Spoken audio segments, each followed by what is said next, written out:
Hello friends, நீங்கள் பார்த்துட்டு இருக்கிறது ஹரிஷ் வாய்ஸ். இன்னைக்கான வீடியோவில் நாம் என்ன பார்க்க போகிறோம்னா hunter X hunter season 5 episode 82 kite and slots.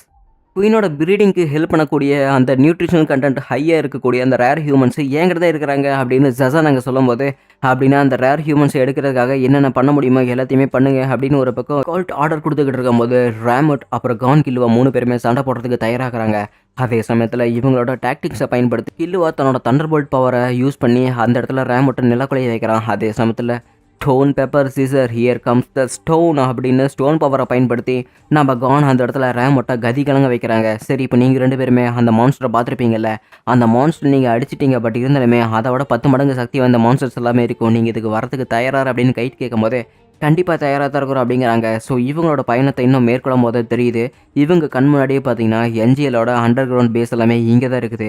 And எனக்கு தெரிஞ்சு இந்த கேமரா ஆண்ட்ஸ் எல்லாமே இந்த பேஸை கைப்பற்றி இருக்குன்னு நினைக்கிறேன். ஏன்னா இந்த பேஸ் எல்லாமே பார்க்குறதுக்கு வித்தியாசமாக இருக்குது அப்படிங்கிறாங்க. இல்லை, கண்டிப்பாக இது கேமரா ஆண்ட்டோட பேஸாக இருக்கவே இருக்காது அப்படின்னு கைட் சொல்லிட்டு இருக்கிறான். எப்படி அப்படின்னு கில்லுவா கேட்கும்போது, ஏன்னா கேமரா ஆண்ட் எப்பவுமே குழி தோண்டி அதுங்களோட கூட்டை கட்டாது. அதுங்க எப்பவுமே பெருசாக ஒரு மலை மாதிரி கோட்டை கட்டி தான் இதுக்கு பழக்கம். நம்ம உள்ளே போய் பார்த்தா தெரியும் இன்னும் நமக்கு என்னென்ன ஆச்சரியங்கள் இருக்க போகுது அப்படின்னு கைட் பேசிக்கிட்டு இருக்கிறான். பேச பேச இவங்க பார்த்தீங்கன்னா உள்ளே போய்கிட்டு இருக்கிறாங்க. இந்த இடம் பார்க்குறக்கு மனுஷங்க தங்கின மாதிரி இருக்குது. பட் இந்த இடத்துலையுமே யாருமே ஒருத்தருமே இல்லாத மாதிரி இருக்குது. மேபி அதே மாதிரி கேமரா அண்ட் சோல்ஜர்ஸ் எல்லாருமே இந்த இடத்துல இருக்கிறதுக்கு வாய்ப்பு இருக்குதுன்னு நினைக்கிறேன் அப்படிங்கிறாங்க. கில்லுவா பேசிக்கிட்டு இருக்கும்போது, நீங்கள் முன்னாடி பாருங்கள், ஏதோ ஒரு கம்பார்ட்மெண்ட் இருக்கிற மாதிரி தெரியுதுல்ல அப்படின்னு கைட் சொல்கிறான். சரி வாங்க உள்ளே போய் பார்க்கலாம் அப்படின்னு சொல்லிட்டு கான் சொல்லும்போது உள்ளே போய் பார்த்தது தெரியுது. இவங்களுக்கு செம ஷாக்கிங். ஏன்னா இந்த இடத்துல அந்த டிடிஏ அப்படின்னு ஒரு ட்ரக்கை கிரியேட் பண்ணுறதுக்காக தான் இந்த என்ஜிஎல் இந்த இடத்தை உருவாக்கி இருக்கிறாங்க. உள்ளே எல்லாமே பார்த்தீங்கன்னா வெறும் ட்ரக்காக இருக்குது. இங்கே பார்த்தீங்களா இந்த இடத்துல இதை தான் பயன்படுத்தாங்களாட்டு இருக்குது அப்படின்னு கன் மேனுஃபேக்சருமே அங்கே தான் நடந்துக்கிட்டு இருக்குது. ஆக்சுவலி இந்த டிட்ரி அப்படிங்கிற ஒரு ட்ரக்கை க்ரியேட் பண்ணுறதுக்காக தான் இவங்க இந்த இடத்துல இருக்கிறாங்க. ஏன்னா இந்த இடத்துல தான் பைலா ட்ரீ அப்படின்னு ஒரு ட்ரீ வருது. அதுலேருந்து தான் இவங்க ட்ரக்கை எடுத்துக்கிட்டு இருக்கிறாங்க அப்படின்னு சொல்லிட்டு நம்ம கைட்டுமே சொல்லிக்கிட்டு இருக்கிறான். இங்கே பாருங்கள், அது மட்டும் இல்லாமல் துப்பாக்கி ஏகப்பட்டதெல்லாமே இருக்குது அப்படின்னு கில்லுவா சொல்லிக்கிட்டு இருக்கிறான். இந்த இடம்ல ரொம்பவே டிஃப்ரெண்ட்டாக இருக்குது. இந்த மாதிரி ஒரு இடத்துல அந்த கேமரா ஆண்ட் எல்லாமே எதுவுமே இங்கே இருக்காது அப்படின்னு சொல்லிட்டு கான் பேசும்போது, மேபி அவங்க ஃபேகோஜெனசிஸ் அப்படிங்கிற ஒரு சக்தியை பயன்படுத்தி அவங்க இந்த இடத்துல இனப்பெயர்க்கம் பண்ணிக்கிட்டு இருக்கலாம். அதனால் அவங்களுக்கு இந்த ட்ரக்ஸ் எல்லாமே ஒரு பெரிய விஷயமாகவே இருக்காது அப்படின்னு இங்கே நம்ம கில்லுவா சொல்லிக்கிட்டு இருக்கிறான். சரி 2 பேருமே சத்தம் போடாதீங்க, உங்களுக்கு ஏதாவது ஒரு சத்தம் கேட்குதா? எனக்கு கண்டிப்பாக கேட்குதுன்னு நினைக்கிறேன். ஏன்னா இந்த இடத்துக்கு ஒரு 3 பேர் இருக்காங்கன்னு நினைக்கிறேன். அந்த 3 பேருமே கேமரா ஆன்சன் தான் நினைக்கிறேன் அப்படின்னு கைட் சொல்லிக்கிட்டு இருக்கிறான். அந்த இடத்துல 3 வழிகள் இருக்குது. அந்த 3 வழியில் கரெக்டாக நடுவில் இருந்து தான் நம்ம இனிமே வர போகிறாங்க அப்படின்னு கைட் சொல்லிக்கிட்டு இருக்கிறான். எப்படி உங்களால் அவ்வளோ கண்டிப்பாக சொல்ல முடியுது? கண்டிப்பாக உங்களால் ஈஸியாக சொல்ல முடியுமா அப்படின்னு சொல்லிட்டு கான் கேட்கும்போது, கண்டிப்பாக என்னால் அதை சொல்ல முடியும் அப்படின்னு கைட் சொல்கிறான். ஸோ நம்ம கில்லுவாக்கு புரிஞ்சிருச்சு இவங்க என்னை பற்றி தான் பேசுகிறாங்க அப்படின்னு. ஸோ நம்ம உங்களோட எண் எந்த அளவுக்கு இருக்கும் அப்படின்ட்டு இருக்கும்போது, என்னோட எண் கிட்டத்தட்ட 45 மீட்டர்ஸ் இருக்கும் அப்படிங்கிறாங்க. 45 மீட்டர்ஸா? அது ரொம்பவே அதிகங்க அப்படின்னு சொல்லிட்டு கான் பேசிக்கிட்டு இருக்கும்போதே, அதை பற்றிலாம் அப்புறம் பேசிக்கலாம், இப்போ நம்ம எனிமையை பார்க்குற வேலை வச்சுக்கலாம் அப்படின்னு சொல்லிட்டு அவங்க அந்த குகைக்குள்ளேயே பார்த்துக்கிட்டு இருக்கிறாங்க. அந்த குகைக்குள்ளே இருந்து 2 மனுஷங்க ட்ரெஸ்ஸே இல்லாமல் நாய் மாதிரி ட்ரீட் பண்ணிக்கிட்டு யூஞ்சு தான் அவங்கள சங்கிலி போட்டு கூட்டிகிட்டு வந்துக்கிட்டு இருக்கிறான். நான் தான் அவங்களோட நாய் அப்படின்னு சொல்லிட்டு அவங்க 2 பேரும் அழுதுகிட்டு இருக்கிறாங்க. நீங்கள் 3 பேர் யார்? ரொம்ப வித்தியாசமாக இருக்கிறீங்க அப்படின்னு சொல்லிட்டு யூஞ்சு கேட்கும்போது, தயவு செஞ்சு எங்களை காப்பாற்றுங்க அப்படின்னு சொல்லிட்டு அங்கே ஒருத்தன் கூப்பிட்றான் பாருங்க. ஹேய், நீ நாய் மாதிரி பிஹேவ் பண்ணணும், எதுக்காக இந்த மாதிரி பண்ணிட்டு இருக்கிற அப்படின்னு சொல்லிட்டு எட்டி மிதிக்கிறான். ஐயோ, என்னை மனுஷரு நான் கொஞ்சம் ஹெவியாக மிதிச்சிட்டுனாட்டு இருக்குது, நீ செத்துட்ட, நான் ஒன்றும் வேணுமே மிதிக்கலப்பா அப்படிங்கிறாங்க. அடுத்தது நீ தான் சாக போகிற அப்படின்ட்டு இருக்கும்போது, இல்லை நான் உங்களோட செல்ல நாய், நான் சாக மாட்டேன் அப்படின்னு சொல்லிட்டு அவன் சிரிச்சுக்கிட்டே இருக்கிறான். இது எல்லாத்தையும் பார்க்கும்போது கானம் உணர்ச்சி வசப்பட்டு அட்டாக் பண்ண போயிட்டு இருக்கிறான். வேணாம், நீ உணர்ச்சி வசப்படணும் தான் அவங்களும் இதை பண்ணிக்கிட்டு இருக்கிறாங்க, நீ அந்த மாதிரி எதுவுமே பண்ணாத, ஏன்னா இந்த இடத்துல இன்னும் 2 பேர் இருக்கிறாங்க அப்படின்னு சொல்லிட்டு நம்ம கை சொல்கிறாப்ல. ஸோ கொஞ்ச நேரம் பொறுத்து பார்த்தா தெரியுது அந்த இடத்துல இன்னும் 2 கேமரா ஆண்ட்ஸ் வந்துருக்குது. அண்ட் அதே சமயத்தில் இப்போ நம்ம இவனை கொல்ல போகிறோம் அப்படின்னு சொல்லிட்டு யூஞ்சு பார்த்திங்கன்னா அந்த இன்னொரு மனுஷனையுமே கொண்டுக்கிட்டு இருக்கிறான். ஸோ அதை கொன்ன அடுத்த சைண்டே நம்ம கானுக்கு கண்ணு கூச்சமாக இருக்குதாட்டு இருக்குது. ரொம்பவே பாவத்தோடு அவன் கண்ணை மூடுறான். கண்ணை மூடாத, நீ எப்போ கண்ணை மூடுறியோ அந்த கண்ணை இமைக்கிற நேரத்தில் அவங்க கண்டிப்பாக ஒன்று அட்டாக் பண்ணிடுவாங்க, அதனால் கண்ணை இமைக்காம நீ அவங்கள பார்த்துக்கிட்டே அப்படின்னு கைட் சொல்லும்போது, நான் இந்த மனுஷங்களை வெறுத்துட்டேன். ஸோ இப்போ நீங்கள் 3 பேர் தான் எனக்கு புது நாயாக இருக்க போகிறீங்க, அதனால் மரியாதை என்கிட்ட வந்து அடிமையாக இருங்க அப்படின்னு சொல்லிட்டு யூஞ்சு அந்த இடத்துல பேசிக்கிட்டு இருக்கிறான். அதுக்கெல்லாம் வாய்ப்பே கிடையாது, ஏன்னா இவன் ரொம்பவே சக்தி வந்து இருக்குது அப்படிங்கிறாங்க.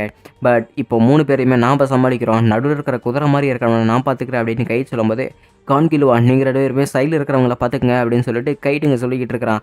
அண்ட் இப்போ பார்த்தீங்கன்னா இவங்க 3 பேர்த்துக்கு 3 பேர் இப்போ சண்டை வந்து ஸ்டார்ட் ஆக போகுது. ஸ்பைடர் மாதிரி 16 கை வச்சிருக்கிறவன் பார்த்தீங்கன்னா நம்ம கானுக்கும், அப்புறம் அந்த பூச்சி மாதிரி பறந்துட்டு இருக்கிறாளே அவ கில்லோவும் பார்த்தீங்கன்னா 2 பேரும் சண்டை போட தயாராகிட்டாங்க.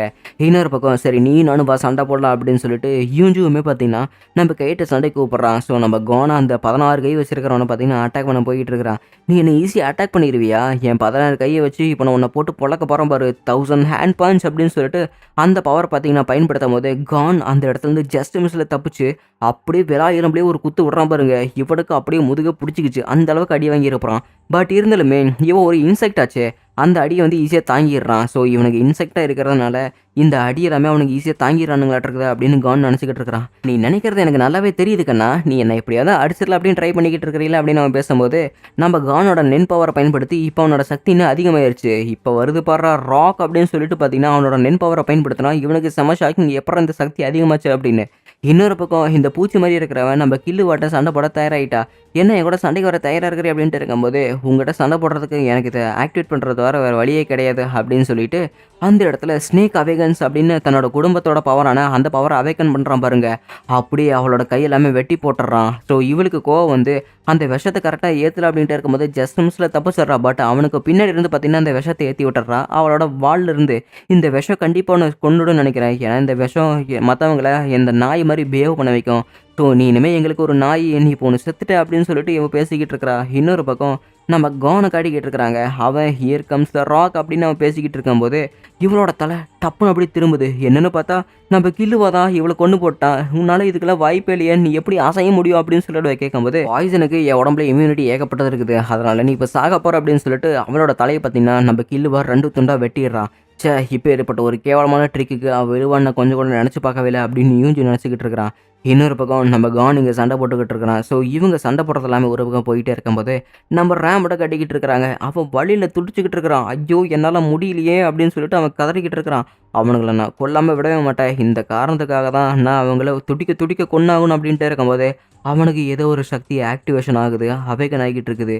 அதே சமயத்தில் here comes the rock, rock paper scissor அப்படின்னு சொல்லிட்டு நம்ம கான் அட்டாக் பண்ண தயாராகிட்டே இருக்கிறான். ஸோ இந்த பையன் இந்த அளவுக்கு சக்தி வந்தவனாக இருக்கானே, இவன் முன்னேறதோட சக்தி வந்தவனாயிட்டான். இப்போ நான் அட்டாக் பண்ணாமல் இருந்தாலுமே யூஞ்சி என்ன இதே சமயத்தில் கொண்டு போட்டுருவேன், இப்போ நான் ஏதாவது செஞ்சே ஆகணும் அப்படின்னு சொல்லிட்டு இவனுமே யோசிச்சு பார்த்துக்கிட்டு இருக்கிறான். சரி இரு, அவன் இப்போ என்னை பஞ்ச் பண்ணுறதுக்காக தான் தயாராகான்னு நினைக்கிறேன். இல்லை அவன் என்னை பஞ்ச் பண்ணாமல் அவன் என்னை காலில் உதச்சிட்டா இல்லை கண்டிப்பாக அவன் பஞ்ச் தான் பண்ண போகிறான். ஏன்னா அவனோட பவர் எல்லாமே அவனோட கைக்கு தான் போய்கிட்டு இருக்குது. ஸோ இப்போ என்கிட்ட ஒரு பிளான் இருக்குது, கண்டிப்பாக என்னோட இந்த 8 கையை வச்சுக்கிட்டு நான் அவனோட ஒரு அட்டாக்கை சமாளிச்சிருவேன். ஸோ சமாளித்ததுக்கப்புறம் கண்டிப்பாக என்னோட இந்த 8 கை போயிடும். கை போனால் போகட்டும், எனக்கு அவனோட உயிரை தேவைப்படுது. இப்போ யோசிச்சு பார்க்கலாம், அந்த கையை பயன்படுத்தி இவன் பண்ணுற அட்டாக்கை நான் ஈஸியாக தடுத்ததுக்கப்புறம் என் மீதி இருக்கிற சக்தியை வச்சு என்னோட விஷத்தை நான் அவனோட உடம்புல ஏற்றிடுவேன். ஸோ இவ்வளோ தான், இதுதான் என்னோட ஃபைனல் பிளானு. இது மட்டும் செயல்பட்டுச்சுன்னா கண்டிப்பாக நான் ஜெயிச்சிருவேன். யூஞ்சியோட டீம்லேயுமே நான் எப்பவும் இருந்துக்கலாம் அப்படின்னு சொல்லிட்டு அவன் பேசிக்கிட்டு இருக்கிறான். ஸோ அவனுங்க சண்டை போட்டோம், நீ நான் வேணா ஒரு ஆட்டத்தை போடுவோமா அப்படின்னு சொல்லிட்டு யூஞ்சி கைட்டு இவங்க 2 பேரும் பேசிக்கிட்டு இருக்கிறாங்க. உன்ன மாதிரி மனுஷங்களை பார்க்கும்போது எனக்கு கடுப்பாக இருக்குது, பட் உங்களை வேட்டையாடுறதுல அது இருக்கிற சுகம் இருக்குது, ஐயோ அது அந்த மாதிரி சொல்லக்கூட முடியாது. அதனால தான் உன்னை நான் இப்போ வேட்டையாட போகிறேன் அப்படின்னு யூஞ்சி சொல்லிக்கிட்டு இருக்கிறான். நீ என்னை வேட்டையாட போறியா அப்படின்னா சரி வா, நானும் அதுக்காக தான் காத்துக்கிட்டு இருந்தேன். ஏன்னா எனக்குமே இங்கே வந்து போர் அடிக்குது. நீ என்னை வேட்டையாடணும், உனக்கு அதில் தேவை ஃபன்னு. ஸோ அந்த ஃபன்னை உனக்கு நான் கொடுக்குறேன், உன்னால் முடிஞ்சா என்னை தொட்டுப்பாரு அப்படின்னு கைட்டுங்க சொல்லிக்கிட்டு இருக்கிறான். அவ்வளவு தைரியமா உனக்கு? ஒரு சாதாரண மனுஷனான நீ என்ன கொள்ற அளவுக்கு உனக்கு தைரியம் இருக்குதா? என்னை கொன்று பாடுறா அப்படின்னு சொல்லிட்டு பார்த்தீங்கன்னா யூஞ்சு சொல்லிக்கிட்டு இருக்கிறான். சரி வா, ஒத்த சண்டை தான் ஸ்டார்ட் ஆக போகுது அப்படின்னு சொல்லிட்டு கைட்டு பார்த்தீங்கன்னா பேசிக்கிட்டு இருக்கிறான். நீ என்னை ரொம்பவே வெறுப்பேற்றிக்கிட்டு இருக்கிற, நான் கண்டிப்பாக பாரு உன்னோட கையை காலை பிச்சு போட்டுட்டு நான் அதை அப்படியே சாப்பிட போகிறேன் பாரு அப்படின்னு சொல்லிட்டு பார்த்தீங்கன்னா இந்த இடத்துல யூஞ்சு அட்டாக் பண்ண போயிட்டே இருக்கும்போது ஈஸியாக நம்ம கை தப்பிச்சு போயிட்டான். உன்னால் எப்போ அதை டாச் பண்ண முடிஞ்சுது, எவ்வளவு தைரியம் தான் என் அட்டாக்கை டாச் பண்ணுவேன் அப்படின்னு சொல்லிட்டு அந்த குதிரை காலை வச்சுக்கிட்டு ஒரு அடி அடிக்கும்போது அதுலேருந்து பார்த்தீங்கன்னா ஈஸியாக தப்பிச்சு போயிட்டு அவனோட புடனில் ஒரு அடி வச்சு அவனோட பெட்டக்ஸ்லேயே பார்த்தீங்கன்னா நம்ம கைட்டு போய் அசால்ட்டாக உட்காரான். இதெல்லாம் எப்போ நல்லா முடிஞ்சுது அப்படின்ட்டு இருக்கும்போதே தன்னோட பவர்ஃபுல்லான அட்டாக்கான கிரேசி ஸ்லாட் மிஷினை இங்கே கொண்டு வந்துட்டான். என்ன பெரிய ஆபத்தில் இருப்பேட்டிருக்குது அப்படின்னு இந்த கிரேசி ஸ்லாட் சொல்லும்போதே பேசுகிறத தவிர எனக்கு நம்பரை கொடு அப்படின்னு சொல்லிட்டு பார்த்தீங்கன்னா பேசிக்கிட்டு இருக்கிறான். சரி உன்னோட நம்பர் இன்னைக்கு லக்கி 4 அப்படின்னு சொல்லிட்டு இருக்கிறான். வேறு நம்பரே உனக்கு கிடைக்கல அப்படிங்கும்போது நீ கொடுத்த நம்பர் தானே இந்த மாதிரி தான் இருக்கும், வேறு எந்த ஒரு பவருமே கிடைக்கல அப்படிங்கும்போது என்னடா விளையாட்டு பண்ணிட்டு இருக்கிற அப்படின்னு யூஞ்சு அட்டாக் பண்ண போயிட்டு இருக்கிறான். ஸோ அவனுக்கு நம்பர் 4ல கிடச்சது ஒரு பவர்ஃபுல்லான கன்று. அந்த கன்னை வச்சுக்கிட்டு யூஞ்சு அட்டாக் பண்ணுறான் பாருங்க.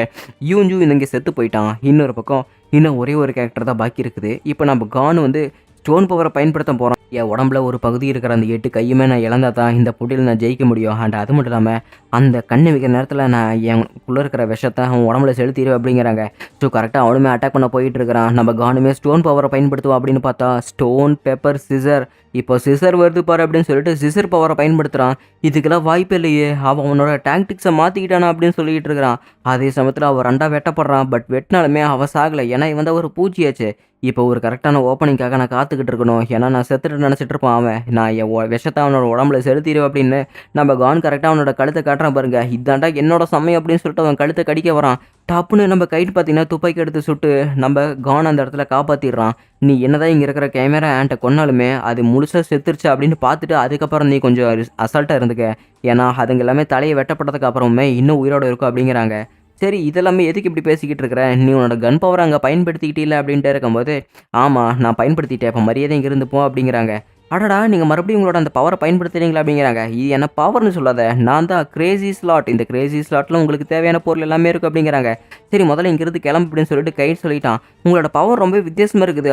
அந்த அளவுக்கு சக்தி வந்தது அப்படிங்கிறாங்க. ஆமா அது அந்த அளவுக்கு சக்தி வந்தது தான். பட் அதோட இன்னொரு டிஸ்அட்வான்டேஜ் அது சூஸ் பண்ற நம்பர்ல இருக்கிற வெப்பனை தான் நான் பயன்படுத்தி ஆகணும். இல்லைன்னா அந்த பவர் போகவே போகாது அப்படிங்கிறாங்க. இந்த பவர் எனக்கு கிடைச்சதே கடுப்பா இருக்குது அப்படிங்கிறாங்க. சரி எப்படி உங்களுக்கு அந்த பவர் கிடைச்சதுன்னு நீங்க சொல்லவே இல்லையே அப்படின்னு சொல்லிட்டு இவங்க 2 பேரும் முழிச்சுக்கிட்டு இருக்காங்க. அதே சமயத்தில் ஹாக்கியோட டீம் எல்லாமே பார்த்தீங்கன்னா காட்டுப்பகுதிக்குள்ள இருக்கிறாங்க. அவங்களுக்கு தெரிஞ்சு போச்சு இந்த ரேர் ஹியூமன்ஸ் எல்லாமே இங்கே தான் வந்துகிட்டு இருக்கிறாங்களா இருக்குது. அவங்களோட பவர் என்னால் கன்ஃபார்மாக ஃபீல் பண்ண முடியுது அப்படிங்கிறாங்க. அப்படின்னு சரி அவங்கள வேட்டையாடுறதுக்கு இதுதான் சரியான தருணமாக இருக்கும்னு நினைக்கிறேன். ஏன்னா அவங்க எல்லாருமே சக்தி வந்தவங்களா இருக்காங்கல்ல, நம்ம கண்டிப்பாக அவங்கள நம்ம சாப்பிடதா போகிறோம் அப்படின்னு சொல்லிட்டு இங்கே ஹாகியா ஒரே முடிவோடு இருக்கிறான். அது மட்டும் இல்லாமல் நீங்கள் 2 பேருமே சண்டை போட்ட விதம் உண்மையிலேயே ரொம்பவே அருமையாக இருந்துச்சு. அதாவது கான் நீ வந்து 3 பவரை பயன்படுத்துகிற. என்ஹான்ஸ்டு டிரான்ஸ்மியூட்டர் எமிட்டர் அப்படிங்கிற ஒரு பவரை ராக் பேப்பர் சிசரில் நீ அதில் பயன்படுத்துகிற. பட் கில்லுவாவை பார்க்கும்போது அவன் ஒரு டிரான்ஸ்மியூட்டர் இருப்பான்னு நினைக்கிறேன் அப்படிங்கிறாங்க. ஆமாம் ஏன்னா அந்த மாதிரி பவரை நான் பயன்படுத்தும் போது என்னோட எனர்ஜி டப்பு டப்புன்னு குறைஞ்சிரும். பட் அதை நான் ஈஸியாக எப்படியாவது சேமித்து வைக்கணும் அப்படின்னு கில்லுவா சொல்லிக்கிட்டு இருக்கிறா. பட் நீங்கள் அதை இன்னும் மேம்படுத்த முடியும். நீங்கள் இனிமேல் தான் போக போக உங்களோட ஸ்ட்ரென்த்தை இன்க்ரீஸ் பண்ணணும் அப்படின்னு சொல்லிட்டு இங்கே நம்ம கைட் பேசிக்கிட்டு இருக்கிறான். அதே சமயத்தில் இங்கே அந்த கேமரா ஆண்டோட கூண்டை பார்த்தது தெரியுது. அந்த இடத்துல நம்ம ரேமோட்டுக்கு புது விதமான பவர் கிடைக்குது. அந்த பவரில் இவன் வித்தியாசமாக உணர்றான். இந்த பவர் உண்மையிலேயே அற்புதமாக இருக்குது அப்படின்னு சொல்லிட்டு அவன் ரொம்பவே சந்தோஷப்பட்டுட்டு இருக்கிறான். ஏன்னா அவனுக்கு கிடைச்ச பவர் இந்த இடத்துல இருக்கிற எந்த ஒரு கேமரா ஆண்ட்டுக்குமே கிடைக்காம இருந்திருக்குது. என் உடம்பு முழுக்க பவர் ஃப்ளோ ஆகிட்டு இருக்குது, உனக்கு அது நல்லாவே தெரியுதா அப்படின்னு சொல்லிட்டு அவன் ஆச்சரியப்பட்டுக்கிட்டு இருக்கிற தனக்கு தானே பேசிக்கிட்டு. இன்னொரு பக்கம் கோல்ட்டுக்கு எல்லாமே இங்கே வித்தியாசமான ஒரு ப்ரெசன்ஸ் வருது. ஏன்னா இந்த இடத்துல வித்தியாசமான ஒரு சக்தி நம்ம கேமரா ஆண்ட்டுக்கு ஏதோ வந்திருக்குது அப்படின்னு அவன் ஆச்சரியப்பட்டுக்கிட்டு இருக்கிறான். இந்த சக்தி வச்சுக்கிட்டு என்ன கன்ஃபார்மாக அவங்கள கொல்ல முடியும். கோல்ட் என்ன பாரு என் சக்தி எந்த அளவுக்கு இருக்குதுன்னு பார்த்தியா அப்படின்னு சொல்லிட்டு அவன் சக்தி வாய்ந்தவனா சிரிச்சுக்கிட்டு பேசிக்கிட்டு இருக்கும்போது இதெல்லாம் ரொம்பவே எல்லை மீறி போய்கிட்டு இருக்குது அப்படின்னு கோல்ட் பயந்துக்கிட்டு இருக்கிறான். ஸோ ஆக்சுவலி இப்போ என்ன ஆச்சு அப்படின்னு பார்த்தீங்கன்னா இப்போ கேமரா ஹேண்ட்ஸுக்குமே பவர் ஆஃப் நன் எப்படி இருக்கும் அப்படின்னு தெரிஞ்சிருச்சு. ஸோ இவங்க எல்லாருமே ஆச்சரியத்தில் இருக்கிறாங்க. அதோட எபிசோடு முடிக்கப்பட்டதே.